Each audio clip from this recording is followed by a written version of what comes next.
Pigweed here. Today we review a Scottish ale and discuss judicial tyranny.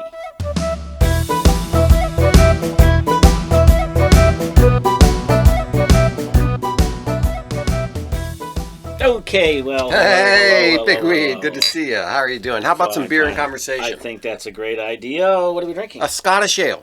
Oh, very good. Yeah. Not Scotch ale. No, a Scottish ale from Scotland, actually. Yeah. Oh, very good. even Okay, better. so what's on your mind?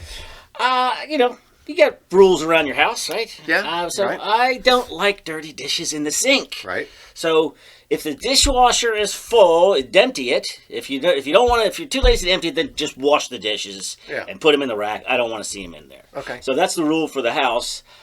I've also decreed that it is for all the kitchens in the entire state of Maryland. You decreed that. I did. Okay. I did. Did I you said talk to the neighbors? No, about it? I don't need to. I don't need to. I just say it. It has to be done. It can be. I will listen to appeals third Thursdays between 8 and 10 a.m. Right. But until then, everybody must follow my dirty dish rule. Oh, well, the world will be a better place. Yeah, thank you very much. Let's try your beer. Okay. All right. Very good. So this is Bellhaven Scottish Ale. And Bellhaven is a Scottish brewery. Mm-hmm. And so Scottish Ale, it should, as you mentioned, as you implied anyway, it's a Scottish, not a Scotch ale. Right. And what's our little rule there? Yeah, Scotch is kind of boozy. Scotch ale is the strong one. Yeah. And Scottish ale is the lighter one. So this is 5.2. 5.2. But it should be malty. Should be malty. Maybe peaty. Yeah, maybe, but a touch of the malt sweetness, not too hoppy, and it's got a lovely color, copper kind of a color there. Well, that should be very drinkable. That's quite exactly what I expect. Right? Absolutely. Yeah, this is 100%. This is 100% what I expect. I'm not sure what the sensation is that makes me know that's a Scotch ale. Yeah, Scottish ale. Yeah, there's something about the malty character to it. It's like this thing here exactly. says what it says a biscuit character. You're getting some of that, some subtle spiciness from the hops, but very Scottish. Indeed. Yes, that's lovely. Yeah, that's beautiful. I'd like to brew one just like that. What they say? This is their big seller. Yeah, it says this is their number one export around the world. So, well done, Bellhaven. Keep them coming. Yes, you guys have been doing it for a long time. And clearly you know what you're doing. You know what you're doing. That's right. Okay, so why do you have the right to tell everybody in the state of Maryland what to do? I'm just seeing this going on where you just get some judge just somewhere, anywhere, saying what can happen throughout the entire country. And these are called national injunctions, nationwide injunctions, universal injunctions. Right. And so, how do they get the right to do that? You have somebody withstanding somewhere. Right. And that's the court you go to, right? Because you're in Missouri. Yeah. So you go to your Missouri thing and you say, and then he says, not only does it apply to you, it applies to everyone everywhere. So, but there's some reasons for this. Sure. Yeah. Obviously, we want to have judicial review. We have three sections of the government because we don't want any one of them going too far. Yeah. So we want there to be checks and balances. We want there to be review. We don't want somebody, all of a sudden saying some crazy thing like a man is a woman or something like that. So we want other people to be able to come along and say, hey, you can't do that. So yeah, we need judicial review, but the idea of a single district court judge in some little place out in Missouri saying, no, the President of the United States can't do that, that just strikes you funny, Oh, so let me run some numbers here because is it just me? Or is it just like one of those things where, I never really paid attention to this much. Seems like it's happening a lot now. Maybe it's just me because I'm paying attention to it. I assure you it is not me. Okay. So apparently, there were, for the first 150 years, 200 years, there were no nationwide injunctions by a local judge. And then we were born. And then there was one in 1963. Right. Then the remainder of the 20th century, there were 27. Right. Then the 20 years of Bush through Biden, so 2 Bushes, 2 Obamas, and Biden and a Trump. And a Trump, we had 37. Okay. in the first 60 days of Trump, you've got 34. Right. I'm not going crazy here. This is like the hockey stick graph for the global warming people. You know, it's just like shooting up all of a sudden. So it makes you say, okay, this is not normal. Yeah. Now, at the same time, if we were to look at the number of executive orders, I bet you it would be a very similar sort of a trajectory. Yeah. Yes. So the whole thing is becoming So now the Congress has become irrelevant. Right. So the president makes all the laws, and the judges decide which ones we're allowed to enforce. Yeah, and it seems like more and more the president and the courts are legislating, and the Congress is just sitting around having meetings and they're like, stuff. Wait a minute, that's our only job. But they don't do it. They'll sit around, they'll have their hearings, and they'll grandstand, and they'll say all this kind of stuff. They'll investigate each other. They'll investigate, but they won't do anything. When was the last time there was any serious legislation coming out of that? Well, you know, in the Inflation Reduction Act. Oh, sure, which didn't produce inflation. Yeah. So. Okay, so they say So I got these numbers listening to. Those are the basic facts. Ted Cruz on verdict, right? And what's her name? Klobuchar. Amy Klobuchar. Yeah. She's like, well, the reason is because we have this lawless president who is violating the Constitution so much. Mm-hmm. So what does Cruz say? Well, why don't you file him in red districts? Yeah. So why is it? Wow, if that's just the so case, happens. If that's the case, that. That's a reasonable response. Yeah. He violates the Constitution so blatantly and so often, then you should be able to go to any court, anywhere. Right. Yes, exactly. But then you have this problem of something shopping. What's it called? Right. Yeah. Judge shopping. Not verdict shopping. Is just, when you're trying to decide, okay, I'm going to try to bring this case in a court where I know that I'm going to have a forum shopping. Forum shopping. There you go. Where I know that the judge is going to be on my side. Yeah. So that's what they do. They go to some lunatic left judge, and they get the decision that they want. And then that lunatic left judge issues a nationwide injunction saying that that judge, gets to tell the president of the United States what he can and can't do. Now, so I can say, yes, I like the idea of judicial review. I just don't like the idea of Judge Lunatic in some little place saying that he gets to make these decisions. And that's not right. How many bites at the apple do you get? What if your first three judges? I mean, they're more than. There's not one per state. They're in districts, right? So you could just go on forever until you find your guy. Yeah, I don't know. I think once you file it someplace, that's where it is. Okay. Yeah, I mean, once it gets filed in a certain place, then that's where the case is. Right. Now, sometimes you do have problems where there are similar cases. Somebody files something in Louisiana and somebody files something in Texas, and there's a conflict there. So that then it gets brought up to the circuit level or to try to resolve the conflict, that kind of thing. But at the first level is they go to the district court, and that's fine. That's good. That's what should happen. But the idea of a single judge saying, no, I get to decide, what the presidential powers are. That's not right. That's way overreach. Because if you think of something like what if you had some patent claim in Missouri and they rule in your favor? Do you now have to go to all 50 states to get this right? Yeah. So no. Yes, you win. The patent is yours, and that's good for all 50 states. So that's a case where a local judge is making. So, I get that there's a place for this. Yes.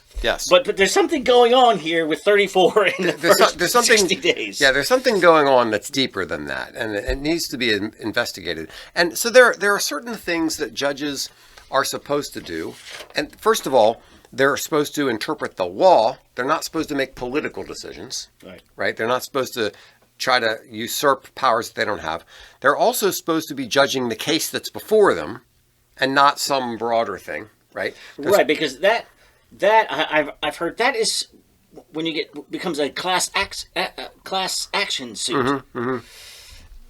When you're saying this affects everybody who's used Amazon or something, that sort of thing, then that's a bigger deal. But if a couple people, two people come along and they have a dispute and it gets brought to the court, and then the court's going to say, henceforth, everyone in the country must clean their dishes, or whatever it is. That's obviously an overreach. So there's going to be a lot of bickering back and forth. And I listened to Megyn Kelly have this debate with two different legal scholars. Mm-hmm. And they went back and forth about, what's appropriate and what's inappropriate. So, there's room for this kind of jockeying for power. But a lot of the things that they've been doing recently seem to tread on the presidential powers. When the president says that there's a foreign invasion or something like that, right. That's kind of within his Article 1 powers. You don't, or his Article 2. So you don't, the judges don't get to usurp that. Yeah, there is only one person that is elected by everybody. Everybody else is elected in their district, and then that president mm-hmm. then has the power to make executive orders, and right. A local judge just doesn't seem like he's got the power to. Yeah. So I came up with a list of arguments for and against nationwide injunctions. All right. I'm just going to go through them quickly. The argument for is, as you mentioned before, uniformity of law. Yeah.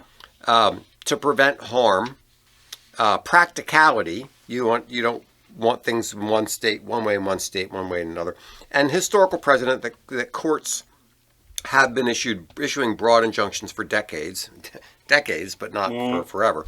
Now, arguments against them, that one individual judge can have a huge impact, which is what we've been discussing.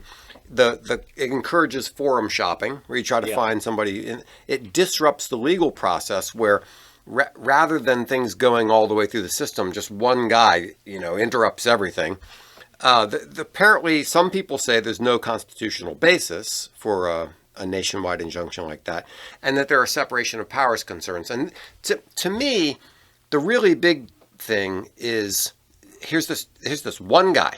Like, could you imagine saying any one congressman can say the president can't do this or the court can't do that? Of course you can't do that, because there's a bunch of lunatic congressmen. Yeah.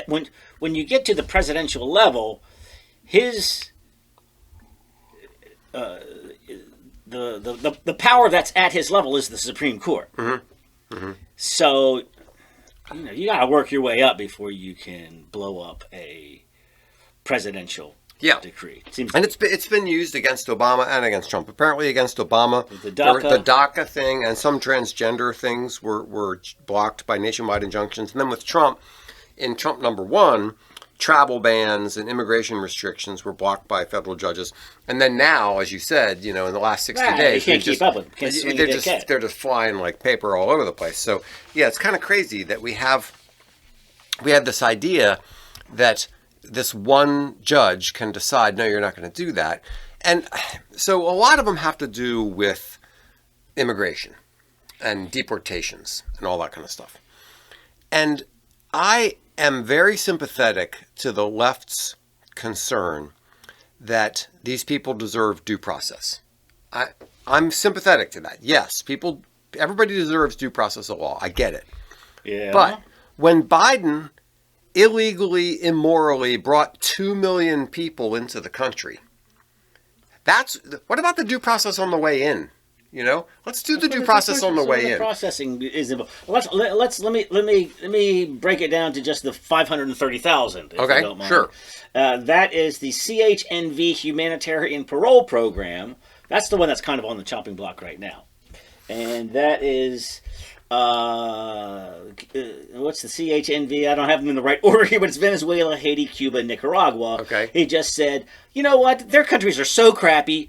We're not just going to let them in. We're going to go there, get them, fly them in, and distribute them around. And then sneak them into places around the country in the middle of the night. That people don't want them. Right. And so, first off, but I love the optics of the socialist-loving Democrats look around and they go, what are the crappiest countries in the Western Hemisphere? 3 socialists and a failed state in Haiti. Let's bring those people. Because socialism has completely ruined their countries so badly that they need our help. And by the way, we love socialism. Yeah. So they're basically just trying to import they're trying to import left-wing votes. So this is the latest, the most recent one that I can think of is the Trump just going, all right, we are shutting this program down, and everybody here we're not. He didn't say we're going to deport all 530,000. But why not? But everybody's open. I mean, everybody's fair game. Yeah. If you guys want to lawyer up and figure out a way, then you can. But yes, all of you can go back. Yeah. And so,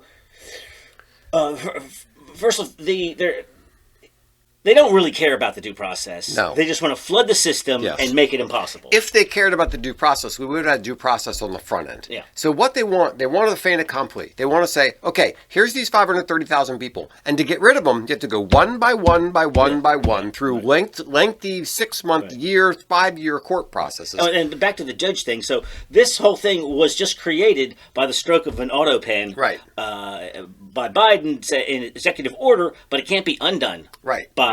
Exactly. What do you mean? So how come we have this situation where whoever it was who was pulling Biden's strings could issue some executive order that can't now be undone by the next president? Hopefully that's going to be...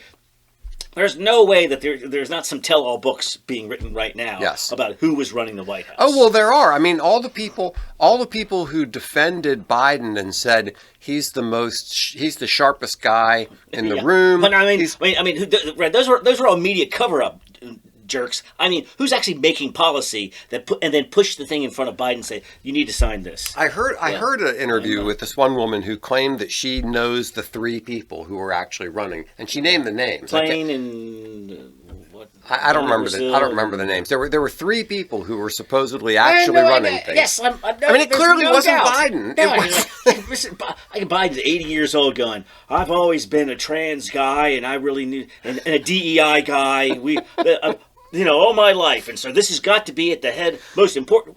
These ideas never occurred to him ever, and all of a sudden they're the most important things of the administration. He was never making those decisions. Well, there are cases where the Speaker of the House, Johnson, is that his name, said that he went to talk to Biden and said, Mr. President, why did you do that? And he said, I didn't do that. How dare you, you mean person? And he's like, well, no, actually, you did. You did do that because he didn't do it. No, he didn't. Yes, in his defense. Yeah, exactly. In his defense, he didn't do it. Somebody else did this with the auto pen. Somebody else did it with the auto pen. So, yes. So that's a problem. You want to do the Maryland man while we're here? Sure. Because I'm going to move on to Europe here for a second. Yeah. So we have the problem in the United States, but this is not just in the United States. But let's do Maryland man, and then let's move on. So Maryland man is that now that Supreme Court? Well, this actually did properly made it to the Supreme Court.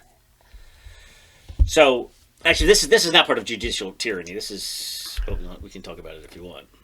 So we're talking about the guy in Maryland who was accused of being a member of Tren de Aragua or something like that. He's MS-13, which is MS-13. Which is from El Salvador. Yeah. He's from El Salvador. He's an El Salvadorian citizen. He is not a Maryland citizen. Right. He's not a Maryland man. And it's been ruled by a couple of courts to say that he was a member of MS-13. Yes. Yes. There's no doubt. All the documentation from Prince George's County, the gang unit. This is their job. We figure out who these people are. Yeah. Yes. This is him. But apparently they made some sort of a mistake in processing him. Well, this is the mistake, or the maybe that in 2019 a judge said, which is such nonsense. Wait a minute, that it would be dangerous for him to have to go back to El Salvador. So we're going to keep this MS-13 guy in our country. Exactly. So if you're MS-13, which means yes, you have gang rivals. That's the job. That's right. And so you're going to run to the United States and go, you got to save me because there's mean gang guys down there.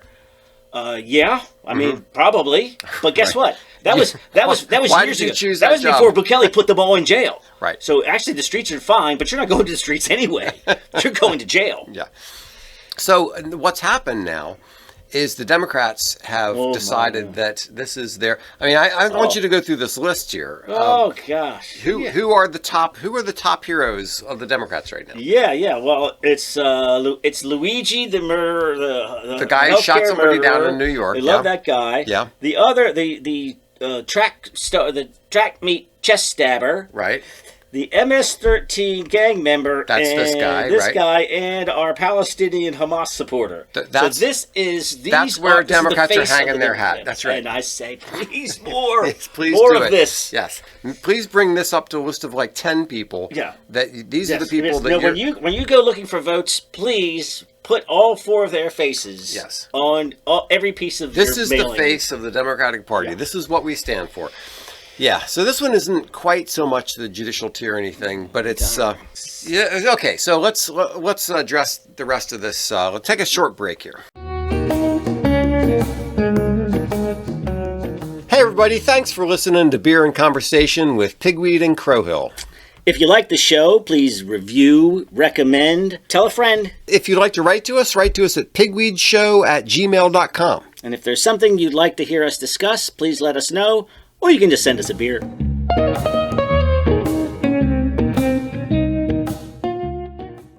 This judicial tyranny business is not confined to the United States. Right. We didn't even get to the lawfare portion of this, but we're going to go after our political opponents. Mm-hmm. We'll find friendly judges to rule against them, and then we'll find friendly judges to rule with us when we go after them. And now it's taking place all over Europe. All right, I was living in Mexico when the EU was started, and it was I worked for an English-speaking newspaper. One of the owners was English, and there were frequent interns that would come through. Yeah, and there was 2 British gals. There was a series of British gals that came through. Yeah. And I was like, you guys are crazy. They were all on board for joining the EU. I'm like, England? You're going to carry the weight? You're going to give up the pound? And this point, at least they've scraped back the pound. They don't use the euro anymore. Yeah. But at the time, and they're like, oh yeah, no, it's going to be great. I'm like, why would you give up power to some... I mean, I didn't even know what I was talking about. I was not a citizen of any of them. And I was 20 years ahead of these dunderheads. Well, the whole EU thing is kind of dumb. Basically what happens is people who lose elections everywhere else in Europe end up becoming the people in Brussels who make the rules for the rest of Europe. Who are not elected. Who are not elected, yeah. So, the EU situation is crazy. But what's happened is you've created this bureaucracy in Brussels that tells everybody else what to do, and not only basically against what the people are deciding in different places. So, okay, everybody in England, in Britain, decides we don't want to be in the EU anymore, and basically the EU gets to say, "Oh, I'm sorry. It doesn't matter what you say in your vote. It doesn't matter what you want. We're gonna tell you what you do." And they did Brexit their way out. I mean, of course, eventually, but it took a long time because they voted for it one time, and then they basically said, "Sorry, you can't do that." And it took a long time. Yeah, when they said we went out, they said, "Okay, you can't get out." You can't get out. So if you look around, what really got me fired up was Europe is almost lost to Islam, and people are finally waking up. I mean, We'll see. I don't want to be Mr. See. I told you so, but I told you so. Yeah. This obsession with multiculturalism and diversity is our strength, which is always nonsense. It's going to ruin Europe. Yeah. I was right. It's ruining Europe now. People are finally waking up. They're going, we don't want this anymore. Yeah. And I don't know what was going on started with Merkel, with why everybody is hell bent on destroying their own nations. I don't know what it is. But the people are rising up, and the EU doesn't care. I think the reason that they're doing this is a combination of 2 things.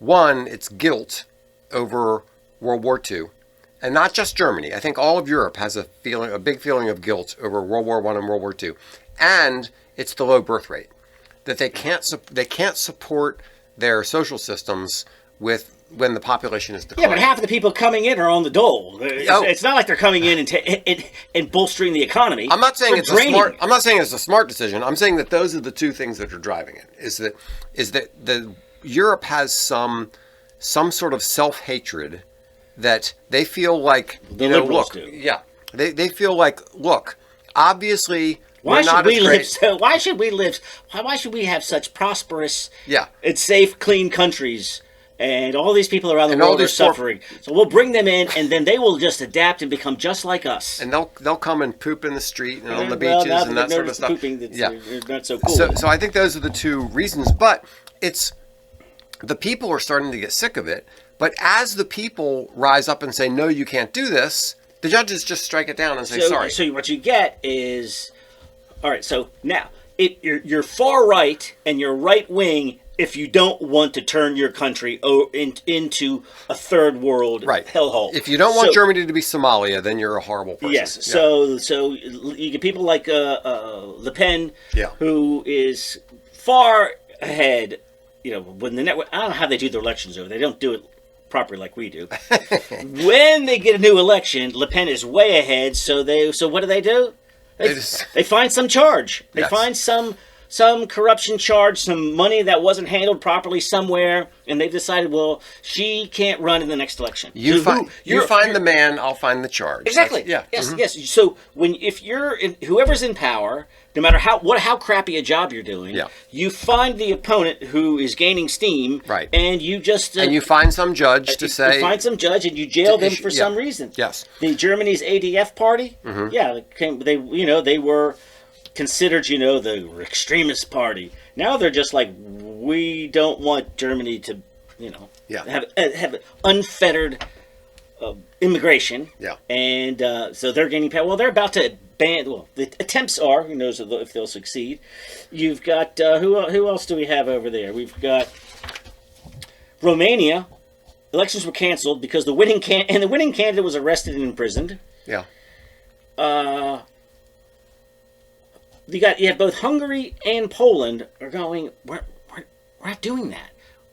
We're not letting these people in. I saw this interview with the guy from Poland. He says so Poland has to lecture the rest of the country, the rest of Europe, on what democracies are. Right. He says, this is what our people voted for. Yes. We do not want this. Right. And you're going to be punished by the EU for having a democracy. Yes. Well, because they gave up some of their sovereignty to the EU rather than retaining it. But, generally speaking, I'm a law and order kind of a guy. Generally speaking, I'm very much in favor of, people following the rules and all that kind of stuff.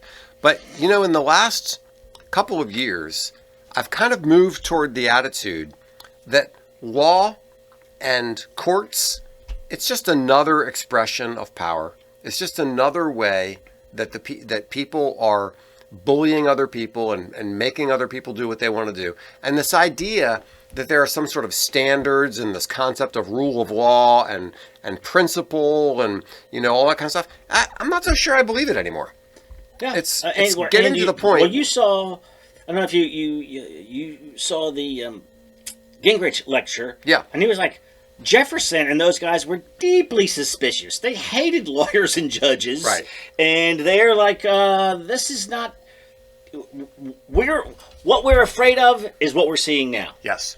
And yes, because the idea of some person who feels somewhere, like he's got all the power and he gets to tell everybody else what to do. And think about it, in every situation in your life, like in your homeowners association, you've got that one person who wants to mind everybody else's business, yes. And that person becomes intolerable and nobody likes them and they're trying to tell everybody else what to do. That's what judges have become. Yeah. They're like, no, I think I don't agree with that. Therefore, I'm going to, do this thing. And the idea of, I would like to believe that we have this concept of law and principle and order and justice and all that. I'm just not so sure about it anymore. We have too many people who are just using the law to push their agenda. Well, we saw 8 years, 4 years when he was in office and 4 years out of office, when you just had every court anywhere trying to bring down a man because why? Because they didn't like him. Why don't you just defeat him at the polls? Yeah. Right? Yeah. If you don't want this guy running your country, how about you do a better job of running the country? Yeah. You do a better job of running a candidate that can speak sentences, yeah. And then you win that way. We don't want to win that way. Right. We love democracy when we win, When we don't, we'll find other ways. Did you so Conor McGregor? Yeah. Forceful guy Yeah. in Ireland. So he says, I'm going to run, and the first thing I'm going to do is I'm going to end this immigration stuff. And then what happens 3 days later?